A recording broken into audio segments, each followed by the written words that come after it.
Well, we are watching World War III unfolding right before our eyes. This afternoon, Germany says, well, we need to prepare for war across Europe. So that's great news. And just a few hours ago, take a look at your screen here, new video emerged showing the amassing of hundreds of Israeli armored vehicles and tanks ready for the ground invasion of Gaza. Just look at this. Just look at this. You know, when people say, oh, you know, Israel doesn't have a lot of tanks. Okay. That's a lot of tanks. That's a lot of armor preparing to go in there. And, of course, what are they ready to do? They are ready to, of course, carry out the total destruction of Gaza. That's exactly what they're doing for the ground invasion. They're going to roll over everything. And right now, the United Nations actually says that women and children account for 70% of all of those killed in Gaza. 70% since the conflict began. Women and children account for about 70% of those killed in the Gaza Strip since the beginning of the escalation of the conflict, according to the United Nations. And yesterday, the United Nations voted against a ceasefire. And Israeli Prime Minister Benjamin Netanyahu says no to a ceasefire. So no peace is coming. And now, could you imagine, just imagine for 1 second, if this is what Russia was doing, we would be attacking them tomorrow. If they were doing this and they started a ground force of this magnitude into Ukraine, the United States would be in there. Yeah. Why are we not going into Israel? We're pretty much backing this. No, these are American weapons.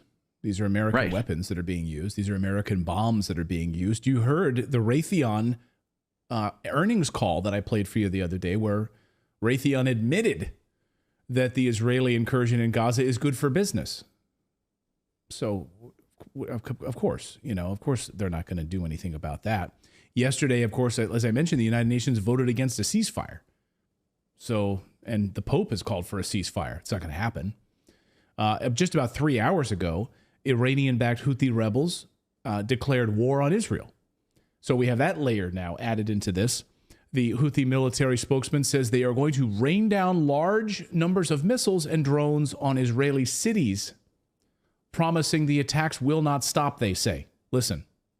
عن القوات المسلحة اليمنية بسم الله الرحمن الرحيم قال تعالى فلا عدوان إلا على الظالمين صدق الله العظيم لليوم 25 يشهد العالم ما يجري في فلسطين المحتلة وما يتعرض له قطاع غزة من عدوان إسرائيلي أمريكي غاشم حيث المجازر اليومية والإبادة الجماعية والدمار الشامل والحصار الخانق كل ذلك أمام مرأى ومسمع العالم وبدعم أمريكي غربي لا محدود للكيان المجرم ثم ما يلاقيه قطاع غزة من ضعف النظام الرسمي العربي. So, sorry about that. He also blasted the United States for funding Israel's butchering in Gaza. Intense fighting is also coming from the tunnels underneath Gaza, where Hamas fighters are launching rocket attacks at Israel. RT actually got some unbelievable access and sent a reporter into the massive underground caves. I just want you to watch a few moments of this, because you're not going to see this on CNN. Here's a reporter going into the massive underground cave structures. Watch. Sorry, there's no audio. Oh, okay. Sorry, the audio is missing for some reason, but it says the walls are made of cement in addition to the arched ceilings. These tunnels are a lot of strength, have a lot of strength. Look how massive these are. He says the floor is also generally made of cement. And look, do you see how far down he went into these caves? I mean, unbelievable. He said all military activities come from these places, the group confirms. And he says they are highly prepared to deter Israel, says the member of the Hamas unit that gave them this tour. I'm actually really surprised that they would show this. An attack on tunnels that includes brigade members from segments of society, equivalent to a basic mission completed by infiltrating behind enemy lines missions. I'm not exactly sure. But anyway, think about how far down this is. And you can just see like the reinforced walls and the cement structures. Of course, Israel says they've been bombarding these, but they're so far down that they're not causing any damage, it seems. And as Israeli sources have told me, They absolutely do not want to go near these tunnels because they know these tunnels like the back of their hand, and it would be an absolute bloodbath on the part of Israel. Israeli soldiers being destroyed, dealing with booby-trapped tunnels, and it would just be an absolute disaster. So that's what's underneath Gaza right now. Meanwhile, what's going to happen in Egypt? The Israeli plan, of course, leaked last week, has now been spread out all over the place. It's kind of an amazing leak of a document from the Israeli intelligence plan, which is to push 2.3 million people out of Gaza into Egypt.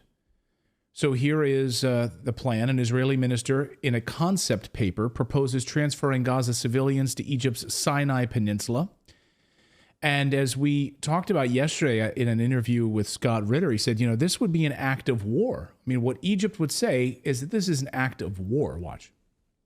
Well, first of all, the move into Egypt, I believe, is a non-starter. I think that's an act of war. Egypt would view it as an act of war.